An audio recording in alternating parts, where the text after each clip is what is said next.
Welcome to Movies That Matter, the podcast about recent films going above and beyond the call of box office returns to boldly explore a social issue affecting people's lives.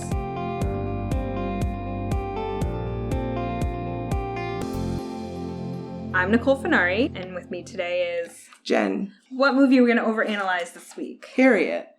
I feel like I don't need a lengthy explanation. It is a biopic of Harriet Tubman, pretty much familiar with the name. Pretty much says it all. Played by Cynthia Erivo, and also starring Leslie Odom Jr. and Joe Alwyn. And Janelle Monáe. I was going to say, I want to get one thing out of the way first before I ask you how I like it. I have historically said on this podcast, and I do actually stand by this, that I resent the fact that great Americans are played by English people or other foreign actors. I'm like, you can't find one woman in all of America to play Harriet Tubman. Having said that, I freaking love Cynthia Erivo, and I couldn't imagine anybody else playing this part. Yeah, no, So, violating my own movie policies here. Yeah, no, and it has been, there was some controversy around the casting here. I thought she was fantastic in the role, though. Yeah. I thought she was really good. Yeah, so top line, overall, what did you think of the movie? So overall, I liked it. Okay. I thought it was, it's fairly straightforward. There wasn't anything about it that really, struck me, Mm-hmm. I think her performance was kind of, the highlight of it. But just in terms of, the storytelling, there wasn't anything about it that really, stood out for me. Okay. I thought it was well done. It was solid. I think it's, the type of movie that, when you're in school, that you watch, right. in class to learn. It's that type of thing. It's very, it's PG-13, which I think is fine, wide audience. But yeah, there just wasn't anything about it that really struck me. Right. Yeah, I would agree with you. And I found it kind of oddly old-fashioned. Yeah. There's something a little basic about it. Yeah. And in particular, I want to call out the score, which was really old-fashioned. Yeah, no, it felt like a Disney movie. Yeah, and it was overdone. So I would say, the writing got really clunky sometimes. Yes, absolutely. There was a lot of very frustrating exposition. And to me, almost the only reason the movie came out well at all was because of the performance. It's a strong cast. From every, yes. All the way through. Yeah. And agreed. I so that I even made a note, the kid who played Walter, the guy who's a slave catcher. Right. And then switches sides. Right. I'm keep an eye on that kid. No, he was really good. No, he was great. Leslie Odom Jr., of course. Janelle Monáe was great. It's just there's the moment where she walks into, so Leslie Odom plays William Still, who's kind of high up in the Underground Railroad, and she's told to find him, and she walks into his office and she tells him who she is and that she's just escaped from Maryland. And it's subtle, but there's just this gleam in his eye of how thrilled. And it was just it was just it was such a beautiful moment. Yeah, it was.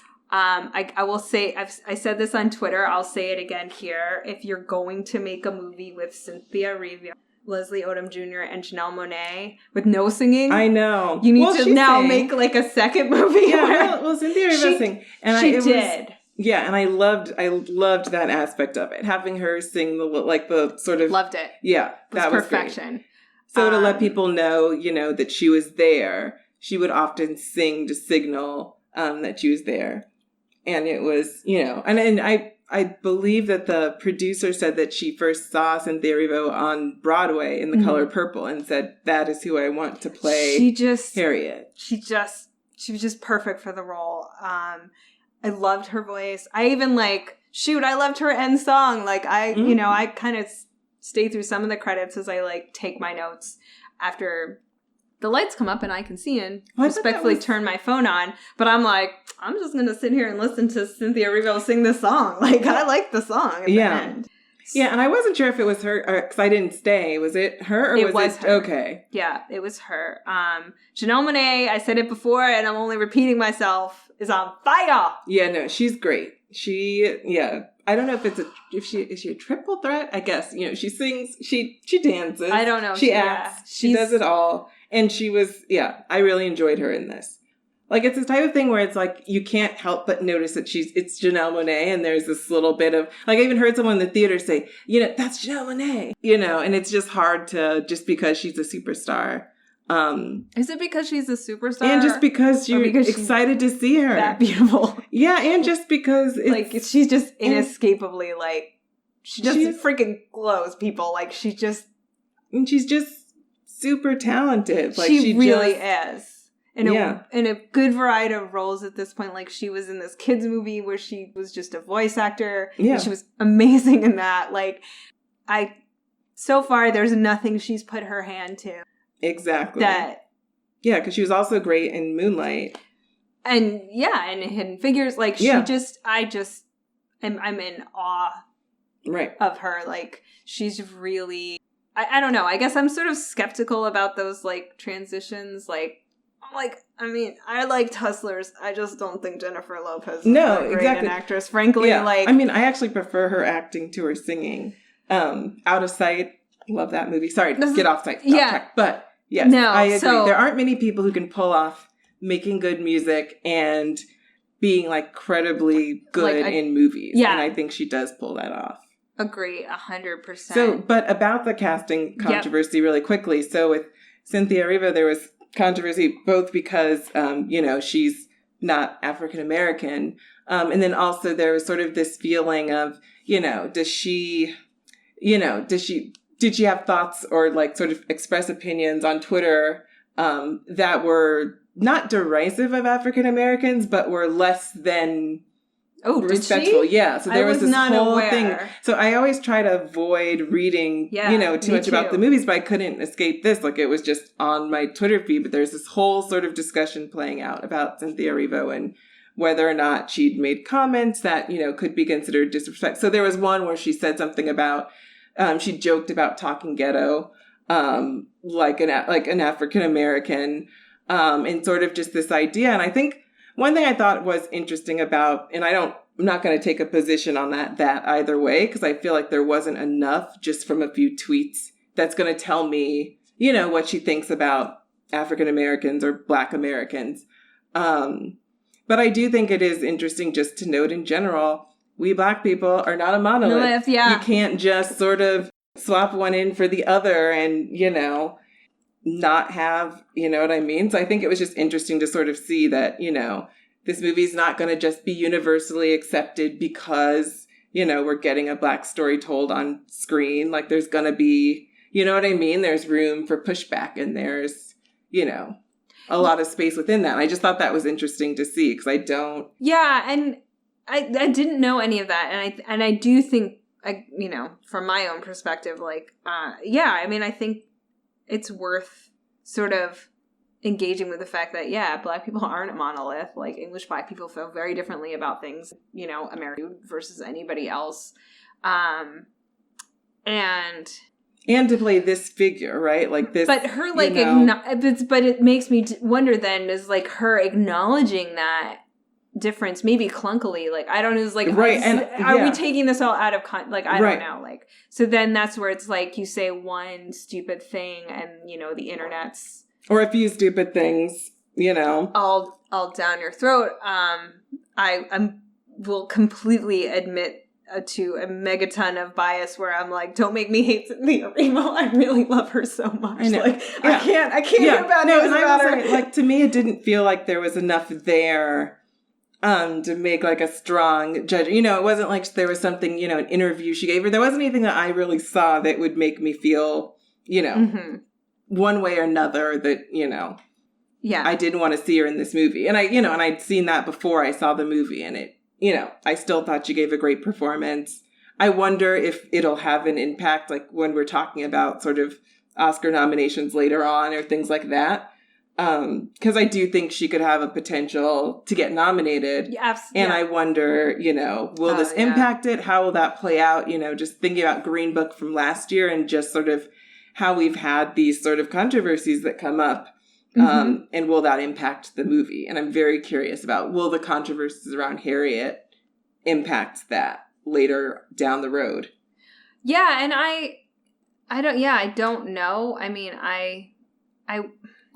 I will say the one thing, like, I wanted it to be a better movie because, like, for some bizarre reason, when we had this whole discussion about money, they were like, we should get Hamilton removed and put, Harriet Tubman on the 5. And it was like, we have, like, someone who committed genocide. That's like, how is it a question which president should go? Right.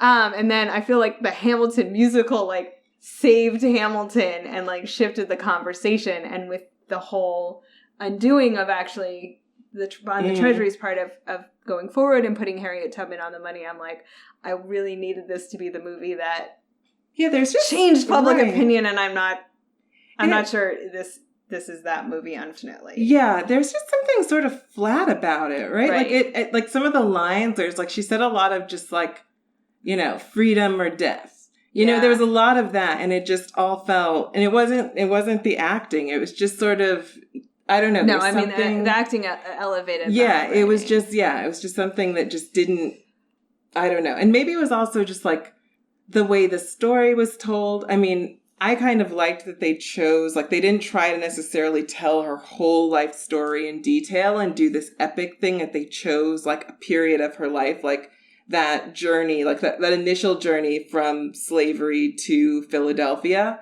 and then, like, sort of going back. Like, I liked that they chose sort of like this portion, but they didn't try to do the whole, like, Civil War, and they didn't try to do, into old age. Like, they chose a portion of her life and focused on that. And I did like that element. I did. I think so. I think one of the issues, and the part that was totally made up whole cloth, was, so in the movie, she has a husband and wife, who are her masters, and they have a son who's, like, kind of about her age, implied that they had a somewhat, like, from his perspective, brother-sister relationship that then degenerates as he sort of steps into the master role. And this is going to sound self-serving. I recognize that, like, they just, like, really they didn't know what to do with the white people in this movie, and having basically all of them portrayed without subtlety, I think, was a problem in terms of, like, they were either devils or angels, right? They were either... I mean, I guess they were the like, people... steward who gives her the house and is like, it's an honor to meet you, and the people who help, the white people who kind of help her along. Like, the farmer who takes her to the border. And this was a really beautiful moment where he's like, do you want to, like, walk across?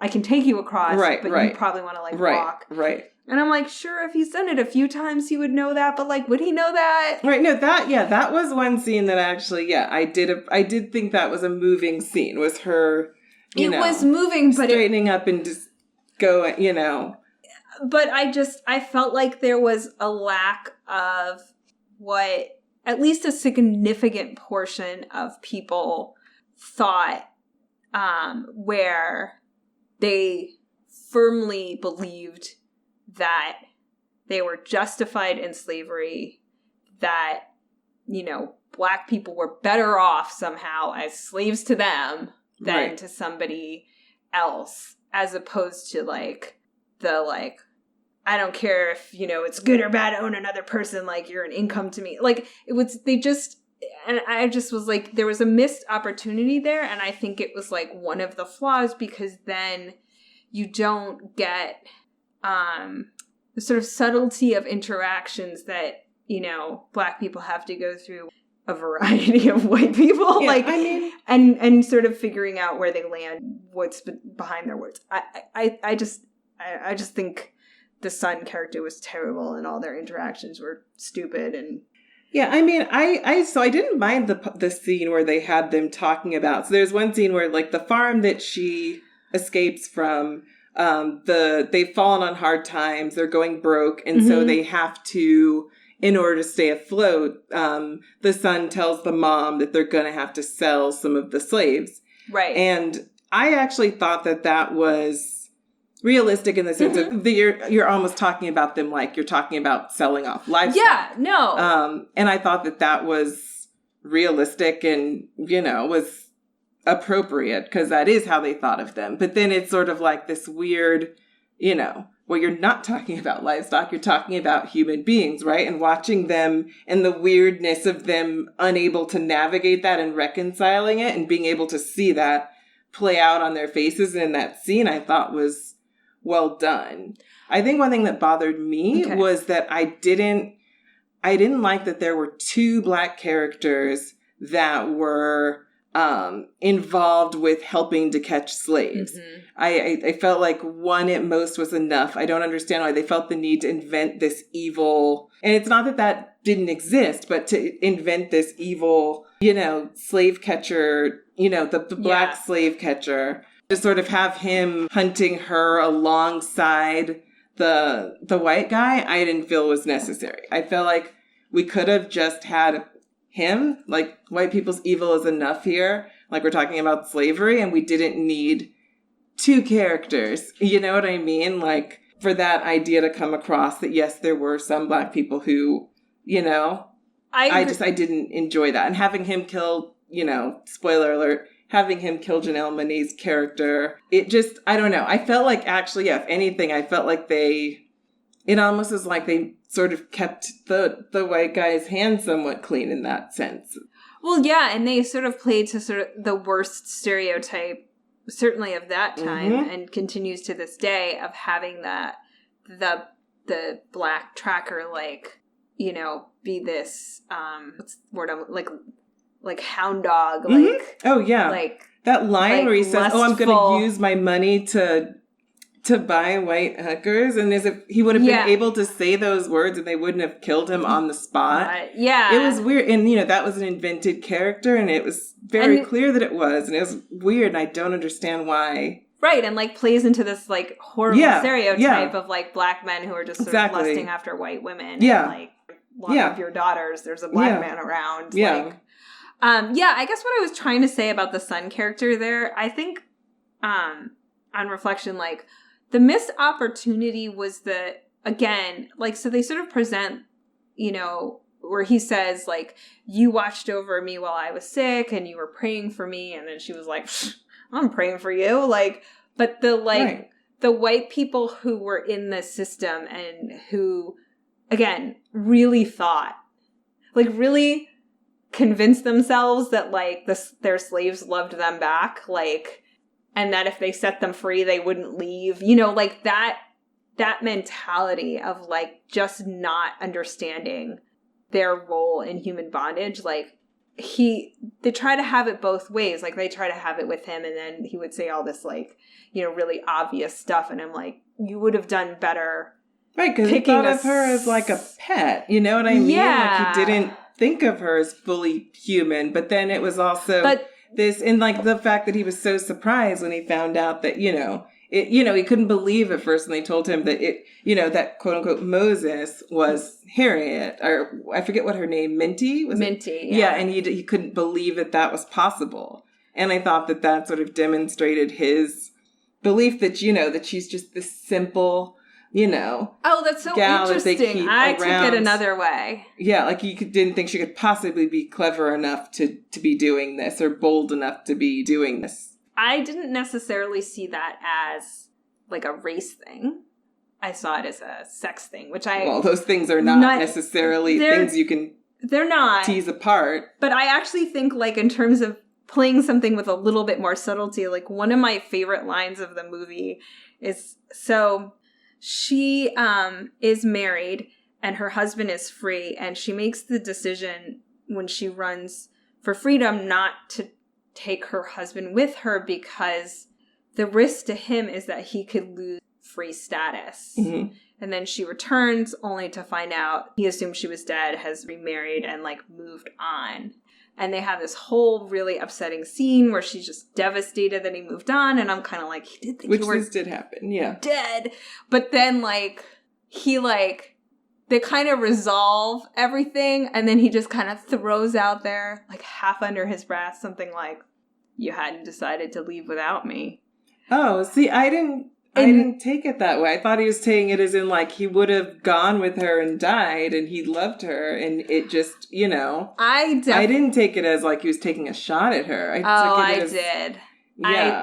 I thought they were both devastated. No, I very much took it as, like, his male pride needing the last word, like him being a little bit angry that she was independent enough to do it on her own. And so I totally... So when the guy character was like, it can't be her, like, again, I took that as another of, like, underestimating her. Yes, obviously because she's black, but also because she's a woman, and the fact that everyone assumed it had to be a man, right? Right. Like, calling him Moses, and then it's like... So, and, you know, like, and it does, like I said, it comes up a few times in the movie of, like, she is this incredible, like, heroic, brave woman, and, like, men are not super... Brave black woman. Well, yeah. Yes. Super jazzed, but even in her own community, the men are like, super jazzed. Yeah, no. And I mean, so one thing I will say on that front that did kind of bother me, I don't know why this bothered me, but it was like when she first got there, so when she first makes it to Philadelphia, and she's gone through, you know, she went alone, but working through the Underground Railroad. And then when she gets there, he asks, you know, how did you get here? Did you get here by yourself? And she says, yes, you know, it was just me all by myself. And I was very confused by that because I thought that she was going to say, you know, I did it, you know, through the Underground Railroad. Now I'm going to be the person who leads this. So I just thought it was a weird, like, little moment where it was like, I was just confused as to why they felt the need to, like, highlight that rather than mentioning the Underground Railroad. Like, it wouldn't take away from the fact that she you know, went through that. Like, she undertook the journey alone. So I just thought it was weird in a movie about Harriet Tubman, you know, the most well-known conductor of the Underground Railroad, that she wouldn't mention the Underground Railroad when she first arrived in Philadelphia. I just thought that was weird. I agree. It was a weird scene. It was. Again, there was just, like... There were a lot of things that just fell flat. Yeah, absolutely. And, like, and so also fell flat for me was the scene where she lets the guy, the white, so she lets him go. After she shoots his hand off, though. That was a little bit of... Sorry, that was... Yeah. I'm like, the guy next to me was unexpected, like... Unexpected, because there was no... Are you okay? Like, yeah, because I had definitely gotten comfortable with, like, okay, this is all very PG-13. Yeah. There's not going to be any, like, there's a little violence. Bit of gore, like, folks. This is certainly, as far as tales about slavery go, pretty sanitized. But yeah, she shot his hand off. But then I was like, why didn't she shoot him? Like, it didn't make sense to me at all. And it gave me a bit of that, like, thing that I hate when we're talking about Black historical figures, which is just like, we put dignity above all else. So she's just so dignified and she's so above it that even though he's horrible, she's still going to rise above and spare his life and just walk away and leave him to his shame. And it's like, no, like, why would she go and shoot people during the war or recruit people for John Brown's raid on Harper's Ferry if she didn't want to kill slaveholders? Like, it didn't make sense to me, and it just irritated me on that level. Like, it's like the way people use Martin Luther King quotes during Black History Month. It just irritates me. Yeah, I hear you. And I hated it. Hated that scene. I hated it too, and I want to come back to that because it's like a kettle of fish, and I want to cover a couple minor points for me and see what else you have to say before we go into it. I agree that was problematic, although I will say, thank God, they did show her using some violence and, like, holding a gun and using it and not fully sanitizing like they do Martin Luther. That she was willing to be violent, like, she had no issue with that. Exactly. And I was like, cool, thank you for... Show her shooting someone. Yeah. Don't make her a statue that's come to life. Yeah. So, on the flip side, I once a long time ago showed the movie The Last Unicorn to was just like unfazed by it. And I was like... It upset me a lot. if the sight of all the world's unicorns rushing to their freedom doesn't touch you, like, you have a heart of stone. And I had that exact same thought at the end of Harriet, and was one of the few scenes that absolutely did work for me, where they're at the Civil War in South Carolina. She, like, starts singing her Moses song again. There's, like, a break, and then you just hear the pounding. Right. And I'm, like, you know, crying off my mascara in the theater. I was just like, oh, it totally worked. And starting with the, like, thundering footsteps, like, I was super moved. I was too mad. I was too mad. No! Oh, I'm so sorry for you. I was so mad at that scene that Heart of stone. No. I was just like I was, and I was also like, so, you know, because at first I thought they were going to end on that note. Yeah, me too. And I was terrified they were going to end there. And so then I was like, okay, so they are they are at least, because I was like, what about the Civil War? And so then I was like, okay, so they are going to, you know, touch on this at least. But I was still just like, no, we were done with that scene. Like, as far as I was concerned with the movie, it was like, okay, that was fine. But, you know. That was a train wreck of a scene. I completely agree with you. And that's why I was like, oh, thank goodness, like, this isn't the end. Like, because I was like, oh, God, I just was so relieved it didn't end on that scene. But I did do a YouTube clip, like, put it behind. It really. I know. It was really gorgeous. I mean, and so to that point, and it won't get credit for this. One of the few sort of like really commendable things about this movie, I thought that they did really well, was the costume design. Yeah, no, I agree. I think all the different ways they portrayed free and rich and poor and white and black and slave on better farms and worse. Totally agree. It was a great look. Like, the production on this movie was high quality. The scenes, like, it was shot beautifully. Like, Like, I don't know. It just felt like it was just less missing than the sum of its something. Parts. Yeah, and I don't know what that was, but, like, I almost feel like, and I feel like I said this about Widows too. It was the last one I think I was on for. But it was like, I feel like this could have almost better if it was like an HBO sort of like 3-parter, you know, where we just like got into all of it. And so for me, the like big problem at this movie, besides the sun, which was the supernatural element, which does tie into that scene. Like, she says she saves him because she knows he's going to die in the Civil War, and they make, like, faith is one thing. Like, her having a strong relationship with God, fine. But she gets these, like, literal premonitions. So they, like, almost try to make her a superhero. And I was like, that... It was dehumanizing. And magical Negro stuff. Yes, no, I agree. I was like, this was a stupid choice, guys. Like, I get it, because it's like, so she was epileptic, right? Like, she had seizures, like, in real life.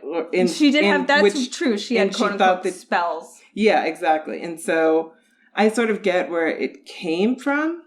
I definitely felt that element of it at times. I also just didn't like the way I actually didn't like the way those were shot with like the black and white. Like, it really did feel kind of hokey, like a Disney movie. Like, with the, you know, like one you'd have to watch, they'd make you watch in like history class, like for winter break, you know, like, and we're just going to put on a movie and, you know, so I did not love that. I didn't either. And I think that, like, I just think it undercuts in a fundamental way kind of her legacy to make. Yeah, no, I agree. I feel like it was like, there was just something like, like they couldn't get into the nitty gritty. Like, it was just like the PG-13-ness of it. You know what I mean? Like, where they had to have this sort of like, oh, well, she was just, it lets the rest of us off the hook, right? Yeah. Like, I don't need to worry that I'm not Harriet Tubman. Right. Because I don't have this super special relationship with God. So obviously, like, I don't need to be that brave and risk my life for other people. Like, cool, I'm not the quote unquote chosen one. Right. So I can just happily stay complicit in, you know, whatever. You know what I mean? Like, it just lets us all off the hook by setting up this sort of chosen one narrative. Yes, no, absolutely. And it did make me kind of want to like read a Harriet Tubman biography or something like that to like fully know sort of, you know, in like, how did she sort of how did she manage to lead all of these expeditions back and forth and not get caught? Like, you know, was it just about like having sort of superior tracking skills, or what, you know, sort of what all was entailed in that? And I would be curious to have like a more sort of detailed portrait of her life, her as a human being, not a figure.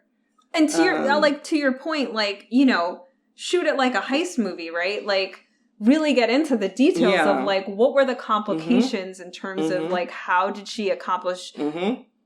If I remember correctly, and I may not, so apologies, like, I think she went back 25 times. Something, and they did a montage, and actually, I sort of liked the montage. I liked the rhythm of it. And you're like, how does she keep getting on a train with fake papers? Like, right. I mean, I get it, like, but you think that 20th time somebody might have record. Yeah, so I agree with you. Like, you can make a really cool movie just going through sort of the logistics of the Underground Railroad and how it all worked. Yeah, exactly. You could make more, you know, you could make like a longer thing, you know, and give her whole, just get into, more detail of it. Like, I wouldn't have even minded if it would have just been, like if the whole movie would have just been like her journeys back and forth. And that was the, you know, the period you chose to highlight of her life. Yeah. And just had that, like, cut out those characters, like the bounty hunter and just none of that. Just give us Harriet. Like, I'm still mad about that black slave catcher character. I don't know how, like, you could not be. I'm with you. Like, And I understand you have to have, like, in sort of where you're telling, like, historical stories, like, you have these, like, composite characters that are meant to represent things. Like, that was, I think, sort of Janelle Monáe's character, right? Was she not a real person, I don't think, right? She it was was a composite not So I'll post online. So I did I think I read 2 separate, like, fact versus. He was not a real character either. No, I know he wasn't real. And, you know, the articles were like, there's not good documentation. Surely there were.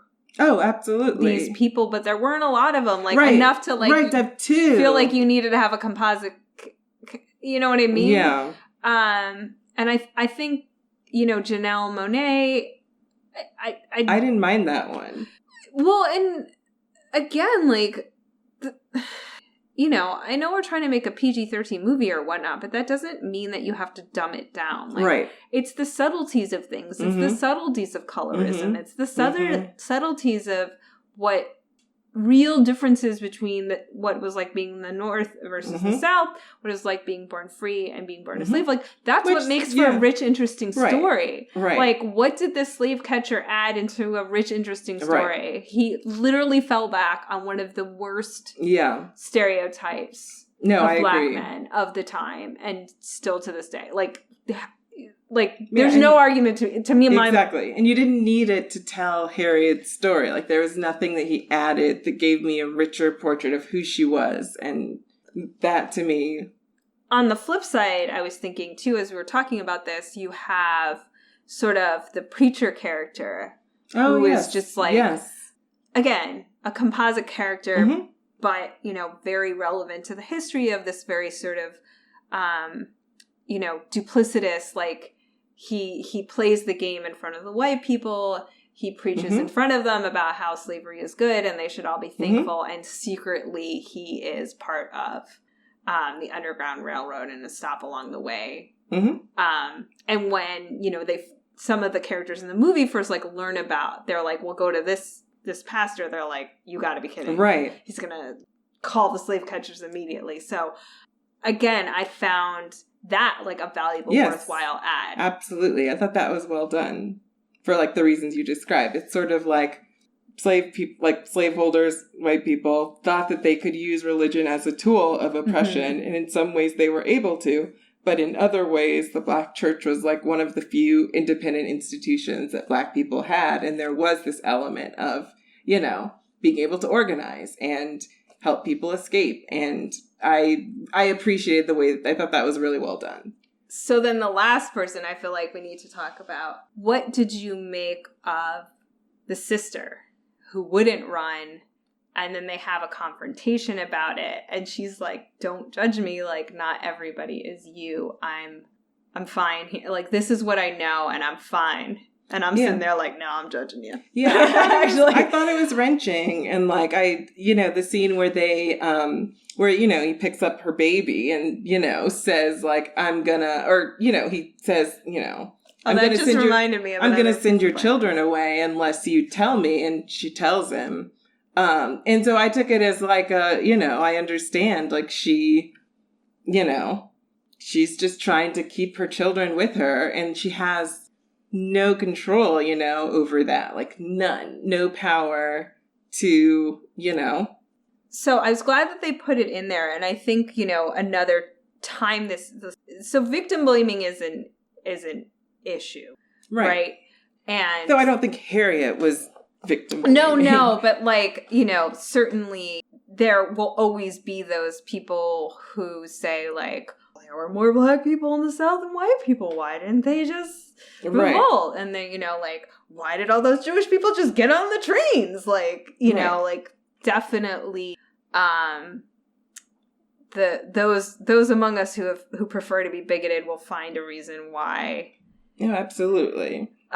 So I did, again, I think it was necessary to show that perspective of saying, like, I'm afraid I can see how it could be worse, and I have reason to make the best of this situation. No, absolutely. But in this, again, in the sort of falling flat, like, I think that was sort of the problem. Like, they gave her this weird supernatural sense, but it was like, they didn't somehow make Harriet as truly extraordinary as she needed to be at times.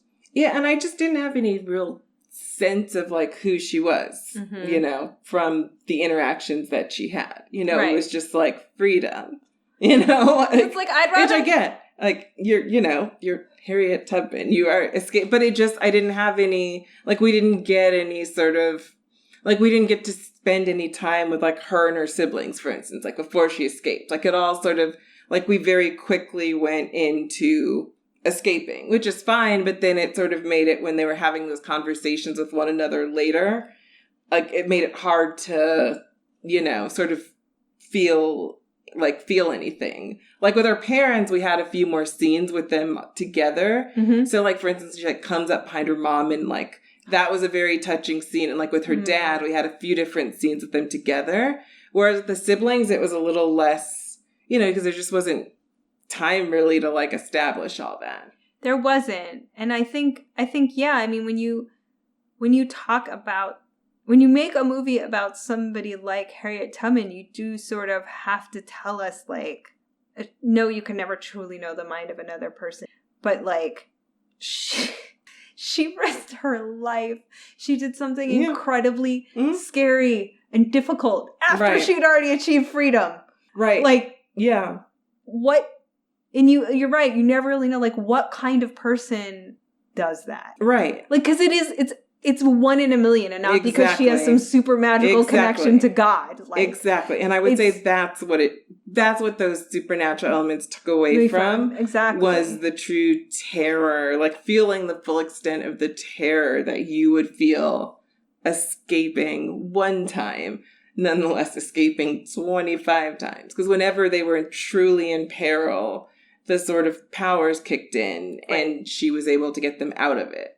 And so I think you lose some of that sense of just, like, terror when, by having her have that supernatural element. So I think one other thing that didn't fully come through, and I wasn't sure if that's what they were trying to do, was the significance of the sister being in the house, like in the big house, and whether or not they were trying to send this message of, like, the, house Negroes have, a slightly different existence than the people who are out in the fields. Like, I wasn't sure if that's what they were trying to do with it. I mean, I think I think the big part of it really was just, like, her children and just, like, having no ability to hold on to them or to, keep them safe. But I think the other piece of that was the fact that they had her in the house. 100%. I took it that way. Yeah. And to your point before, like, they undercut her fear, but they also, again, undercut her exceptionalism. Yeah. And so, because all of her things are like, I would rather be free than die, and I, this isn't right. I'm like, I'm sure pretty much every other enslaved person thought the same thing, and yet none of them became Harriet Tubman, right? So it's like, you got these sort of very generic statements about why she was doing what she was doing, and it was like, but what was specific to her? Like, what made this extraordinary woman, like, who was she really? Like, it's such an amazing, a heart, like a feat. Like, I just can't imagine. Exactly. Like, y'all are not that good a person. Like, I would have had my freedom. No, I agree. Been like, peace. Right, exactly. I'm safe now. Like, exactly. No, I agree. I think that, and I think again, like, I feel like that was like partially a limitation of just like the PG-13-ness of it, I totally agree. I think that, there could have been more to convey just what a feat this was. And that is one thing you kind of lose with having the sort of montage of her going back and forth. The supernatural element just stole it. Yeah. It stole it from her in so many ways. And I mean, I guess the other thing is, like, this, hopefully, like, this will not be the only sort of depiction of Harriet that we're going to get, right? Like, the fact that we got this one is a big thing, and I think there will be more. It's sort of like, this is our sort of like more kid-friendly version, and like maybe like in a few years we will get an HBO miniseries. Maybe we will get some sort of like, hopefully not like a Django style thing necessarily, but like we'll get all sorts of different takes on this, and I'm I feel hopeful for that. I couldn't agree more, and I was just about, which is that both of us came away from the story. Tell me more. Mm-hmm. We can't be the only ones, and there will be hopefully like other filmmakers, other people who come away from this story being like, they did a disservice to Harriet Tubman, and I'm gonna fix it and tell you a better story. And I do think, like, interestingly, it took way too long for someone to make a biopic out of freaking Harriet Tubman. Right. But sadly, I don't know what your perspective is. Like, I don't think it could have happened before now. Like, we're just coming out of needing to either have a white savior or at the very least a white audience. So yeah, you are absolutely right. And like, I feel like, a few years ago, this would have been told through the eyes of like, some sort of like character that they invented in order to like, but what I was going to say was actually another one of the controversies that I saw that I forgot about. I saw this one on Facebook, was that people are calling Harriet a white savior film. Right. And so the reason is that, so people are saying because of the scene, so there's a scene where like she's being pursued by the black slave catcher and the white, owner guy. And the black guy catches up with her and is beating her up, and the white guy shoots him and says like, I said, don't kill her, which to me was meant for like, because she's my property. And because I want to torture her, do God knows what myself. But I guess some people took that as the fact that he shot the guy as him saving her. And so that was another one that was thrown out there. And I just want to say that is ridiculous and doesn't even make any sense at all. I mean, that is ridiculous. I kind of guess like technically he saves her. But like, I mean, this is a movie about Black people. Exactly. Like, it is absolutely, completely and wholly, like, centered on Black people. Exactly. There is not a white sphere, and there is not a white surrogate, especially because no white audience person wants to equate themselves with the racist son, right? So it's like, we got nowhere to go with that. So, like, and I just think it's been way too recent. Mm-hmm. So even, like, with Hidden Figures, which loved, like it, I know, that's stupid bathrooms. Well, it was with making up that whole character of Kevin Costner's character wasn't a real person. So not only inventing this sort of sympathetic white character, but then having him break down the sign and have this moment, like I enjoyed the movie, but it's similar to that scene where it pissed me off. Like, it takes away. And I was like, why did you feel the need to invent this character and have him have this breakthrough moment? And that's, that one is considered a success. And that was only a few years ago. And we still, so, I think it is a victory that we didn't have, any of that in this. And Okay, so robust discussion about a lot of different things in the movie, which then makes this social impact score a bit tricky. Yeah, no, it does. So it's a scale of 1 to 10. It's a scale of 1 to 10. Movies in life as we know it change forever is the 10. I wish I knew what I remembered when I gave other movies. I know, compared right? to this one. Because I want to say, I'm going to say a 6? A 7. I'll say 7. Gonna say 7 too. Why? So for me, even though a lot of it kind of felt a little bit flat to me, just the fact that it's a Harriet biopic, starring Black people, which shouldn't even be, the bar is low, but just that fact, directed by a Black woman, all of those things. And it was solid, you know what I mean? It wasn't mind-blowing, but it was solid and 7. So, adding to everything you just said, which is all completely true, we have made podcast episodes that were a half an hour of content. Because, literally, the movie was so shallow. Mm-hmm. There was just nothing to say. Mm-hmm. And for all its flaws, there was a lot in this movie. Yeah. Whether you agreed with it or not, it still was we just had a very robust discussion. We could have kept talking about it easily. So I'm going to give it points for trying and maybe not doing everything perfectly, but it did put a lot of different things and different perspectives in there. So 7, and that's generous because I'm not deducting the point for the Black slave catcher, Yes. Guys, and for not killing that slaveholder at the end. Yeah. 7. All right. Recommendations for the week? So I actually was thinking about this. So did you ever see The Drunk History with Harriet Tubman? No. So that would be my recommendation. Yes. So it's Crystal from The Read is the storyteller, and it's really great. Mine is not topical to the movie. I'm sorry, everybody. I am going to recommend the Foot Hammock Sleepy Ride. It's this little memory foam hammock made in the USA. You hang it over the tray table. Yeah. Just doesn't bother anybody in front of you. And then you just it's fully adjustable. You just set your feet in to give you a more comfortable plane trip. So we hope you enjoyed this episode of Movies That Matter. If you did, reach out to us. Our website is moviesthatmatterpodcast.com, where you can leave comments on the episodes. Or you can find us on Twitter at Movies Matter Pod. We also have a Facebook page.